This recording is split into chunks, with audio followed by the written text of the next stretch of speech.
Before deodorant, plumbing, or even the idea that maybe washing yourself was a good idea, queens stank. And we're not talking a little musk, we're talking rotting teeth, month-old sweat, and enough perfume to suffocate a horse. So light a candle, hold your breath, and let's count down the top 4 queens in history who smelled so bad, their perfume gave up. What if I told you that one of the most powerful queens in European history, a woman who unified Spain, crushed kingdoms, and helped launch the age of exploration, might have brought disease, stench, and chaos into her own royal court because she refused to change her underwear? Yes, you heard that right. Queen Isabella I of Castile, the Catholic queen, allegedly made a vow so revolting, so putrid, that even her own attendants were said to draw lots just to avoid being near her. For nearly a decade, Isabella didn't change her undergarments. Not once. Not through war. Not through heat. Not through disease. Not through royal ceremony. Isabella is said to have only taken a bath 2 times in her whole life. The first was when she was born. Obviously, she didn't have a say in that. The second was right before her wedding, most likely against her will. After that, filth practically became part of her royal wardrobe. It all starts during the final chapter of Spain's Holy War, the Reconquista, a centuries-long campaign to drive Muslim rulers from the Iberian Peninsula. By the 1480s, only one stronghold remained, Granada, the glittering jewel of Islamic Spain. And Isabella, filled with religious zeal and ambition, swore before God and court that she would not change her linen undergarments until the city fell. Let's put this into perspective. This wasn't 10 days, not 10 weeks, 10 years. A vow that turned personal hygiene into a holy battlefield. According to the legend, she wanted her bodily suffering to reflect the spiritual struggle of Spain, and so she embraced filth like it was a sacrament. Reports, likely exaggerated but widely believed in later centuries, describe a miasma of decay following Isabella wherever she went. Her tent allegedly had to be placed downwind from the rest of the camp. Her clothing became so foul that servants feared for their health. Even court physicians were said to beg for the vow to be lifted, worried that her holy odor might spark an outbreak of plague. Some said her undergarments were so saturated with sweat, grime, and bacteria, they turned stiff and yellowed, practically rotting from the body outward. After Granada finally fell in 1492, the legendary garments were not washed, not saved, but burned, supposedly because they posed a biohazard to the royal court. One version of the story even claims her underwear was first displayed as a relic of her devotion, before someone realized that the smell might kill people. Some stories claim that the queen gave off a stench like rotting fish left out in the sun at a filthy market. But the real question is even worse. If she never washed herself down there, what did she smell like beneath all those fancy gowns? Isabella lived, breathed, and even smelled like holy war. She ruled with a suffocating blend of religious fervor and political ruthlessness. Marie Antoinette did bathe, but rarely. And when she did, it was an event. Her bathtub wasn't private. It sat in a room filled with onlookers, ladies in waiting, servants, nobles, all there to watch her bathe. The queen was not allowed to be alone, even while naked. She would step into a copper tub lined with linen, filled with warm water scented with orange blossoms or herbs. But these baths weren't daily. They happened once every few weeks, and often just for show or medical reasons. Most of the time she used cloths dipped in alcohol or vinegar to rub her body instead of water. Her famous towering hairdos?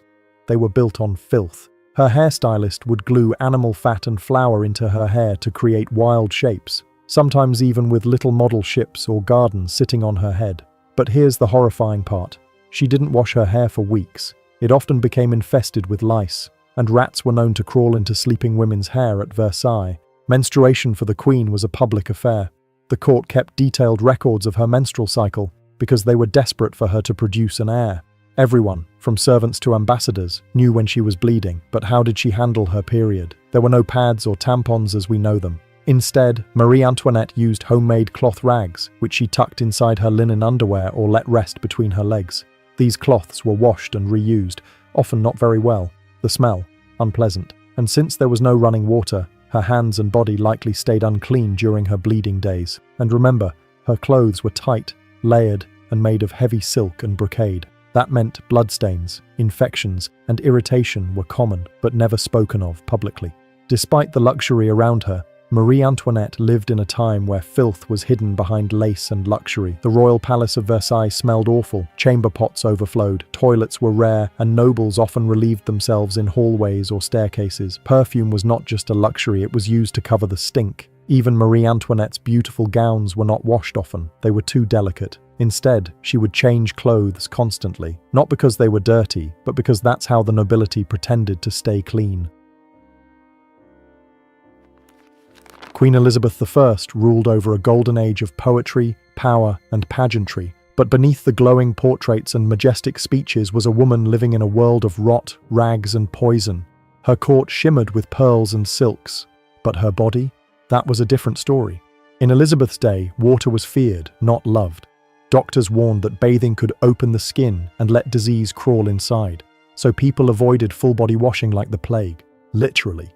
Even royalty followed strict rules against getting too clean. Elizabeth's etiquette manuals recommended washing only your hands and face, and even that was done just once in a while. Her version of clean came down to linen and perfume. The belief was simple and strange. A clean shirt keeps the body clean. Elizabeth changed her underclothes frequently, sometimes even daily. By 16th century standards, that made her look like a hygiene fanatic. But changing clothes wasn't the same as washing your body. When Elizabeth did choose to bathe, maybe once a month or less, it became a sacred event. A massive copper tub was dragged into the palace. Servants boiled water over flames and poured it in. The Queen's bath was scented with herbs, flowers, and oils, not just for beauty, but to ward off evil vapors. She didn't scrub. She didn't soak for long.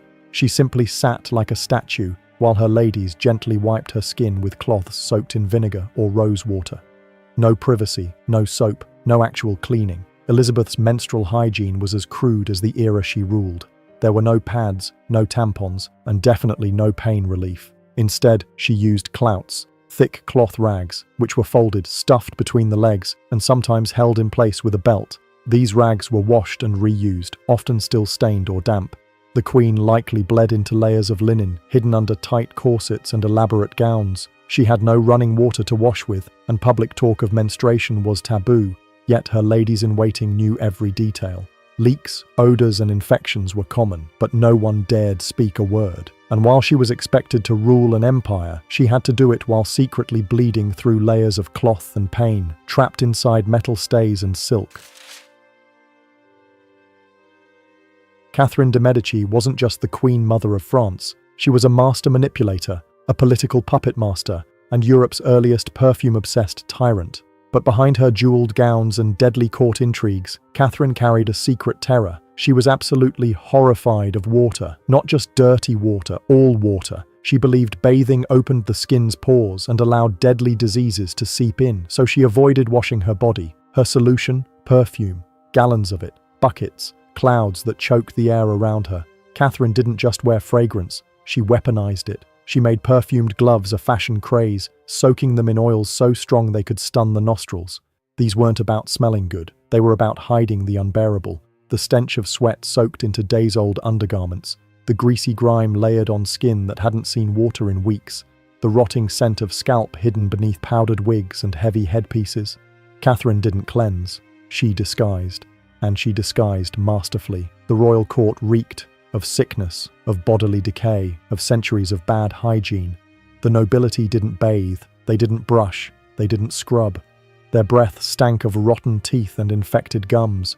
Their skin, never washed, festered beneath layers of lead paint and oil.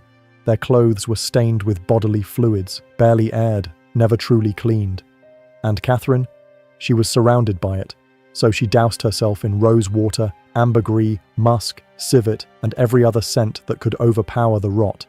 She didn't just survive in that world, she turned it into a perfume empire. Catherine transformed fragrance from luxury into necessity. The court followed her example, not because it was fashionable, but because it was the only way to survive the smell of civilization's most powerful people rotting in real time. Would you survive a day in this era? Without soap, without showers, with nothing but vinegar cloths and a perfumed glove? Let us know what shocked you most.